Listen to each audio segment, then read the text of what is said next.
The 2025 NFL Draft is a ways away, but the college football season isn't. There are a few quarterbacks to really keep an eye on. Carson Beck, Shedeur Sanders, Jalen Milroe, and Quinn Ewers. He was a number 1 recruit and has been good at Texas. He's bound for the pros next year and due for another big season. Ewers was born back on March 15th, 2003 in San Antonio, Texas. He played at Carroll High in Southlake, Texas, where his head coach was Riley Dodge, former Texas quarterbacks coach. As a sophomore, Ewers threw for 4,000 yards and 45 touchdowns with only 3 interceptions. Yeah, he was really good already. He missed time as a junior and had 2,442 yards and 28 touchdowns and led Southlake to the state championship game but lost. Ewers then decided to skip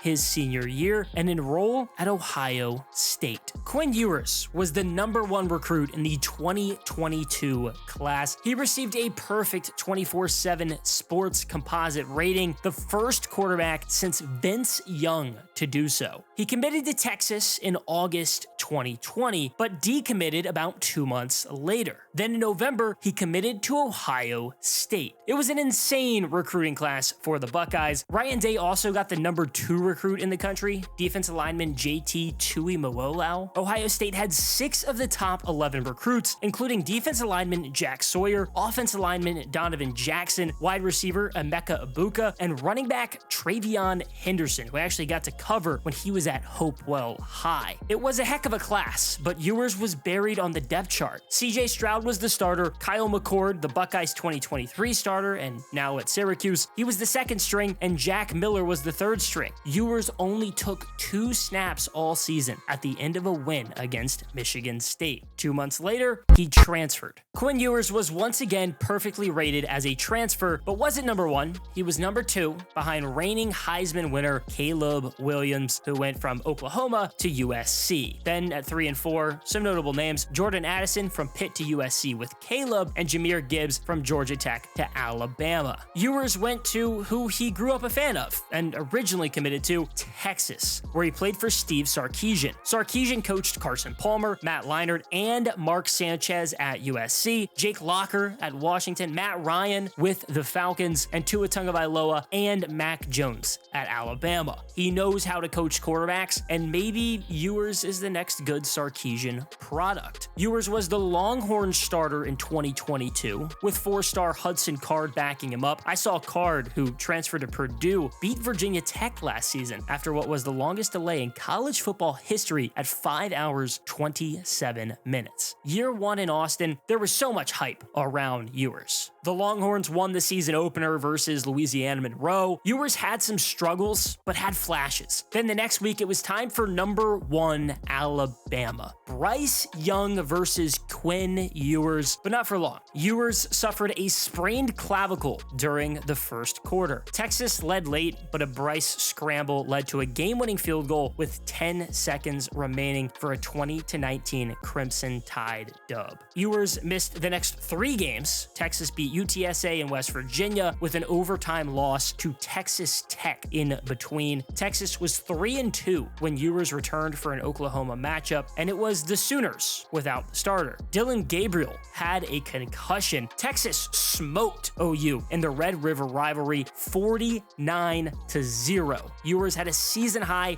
4 touchdowns and an interception. He threw 3 touchdowns without a pick. Then Ewers had a rough outing, throwing 2 touchdowns but 3 interceptions in a loss to number 11 Oklahoma State. It started a stretch of 3 straight ranked matchups. The Longhorns beat number 13 Kansas State 2 weeks later, but Texas got right with back-to-back wins over Kansas and Baylor and played in the Alamo Bowl. It was against Washington, so Quinn Ewers versus Michael Penix. Penix got the best of Ewers, and it foreshadowed the next season too. Ewers was good year 1 with Texas. He had 2,177 yards, 15 touchdowns, and 5 interceptions. Texas lost a couple of big-time running backs to the NFL draft, to Bijan Robinson and Roschon Johnson, but the Longhorns were fine. Jonathan Brooks was still there. Add freshman running back CJ Baxter, and Georgia transfer transfer Adonai Mitchell to pair with Xavier Worthy and tight end Jatavion Sanders. Of course, there were other newcomers, like 5-star Arch Manning.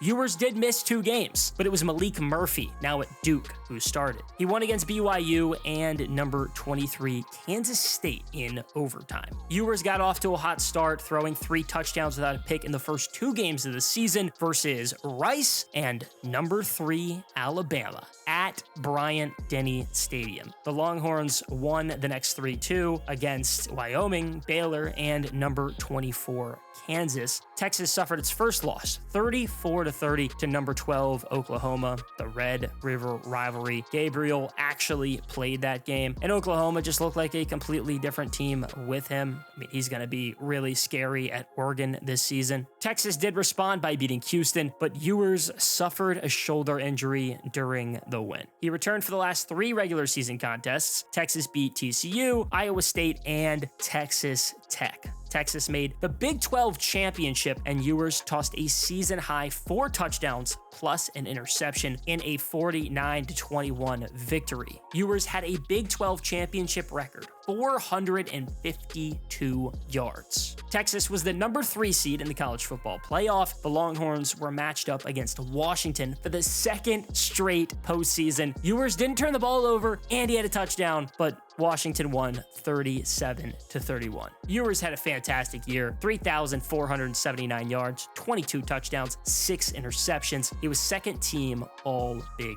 12. He's only a redshirt junior, but a jump to the NFL is on the horizon. Ewers has missed time in both seasons at Texas. If he does now, it'll be Arch Manning replacing him, and everyone is anticipating his first collegiate start. His dad is Cooper Manning, uncles are Peyton Manning and Eli Manning, grandfather Archie Manning. Arch too played at Isidore Norman in New Orleans, Louisiana. He started as a freshman and did all 4 years there. Eli had a record 7,268 career passing yards. Peyton had a record 93 career touchdowns. Arch broke both. He was great, which is why he was the number 1 recruit. There was plenty of Ole Miss buzz and talk about Alabama or Georgia, but Arch chose Texas. Arch was buried on the depth chart last season. He made his collegiate debut against Texas Tech, throwing the only 5 passes of his career so far, completing 2 for 30 yards. He didn't transfer from Texas, even with Ewers the clear starter. Arch will get his time, but he probably needs Ewers to leave first.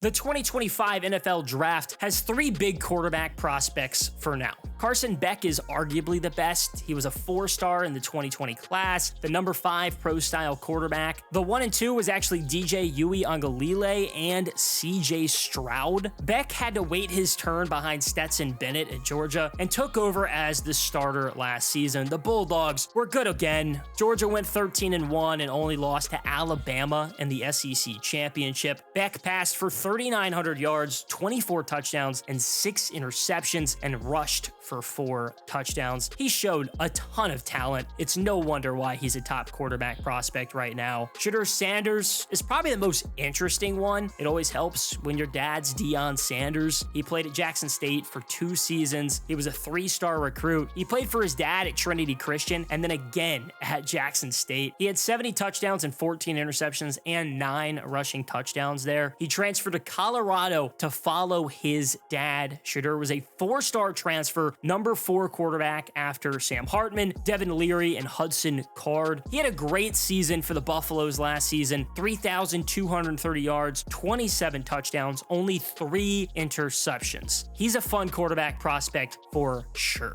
Those are definitely the top 3 guys for now, but there are some other intriguing names. Riley Leonard and Cam Ward are transfers who could make a jump. Then some returners like Drew Allar and Jalen Milroe. Quinn Ewers is definitely top 3, but there's a lot of potential movement for him based on the season, whether it's up or down. Ewers has been good at Texas and had a collegiate career most expected. He's a top-tier quarterback and should be even better now. And once he does make his mark, it'll be time to make the ultimate move to the NFL, and Arch Manning will take over.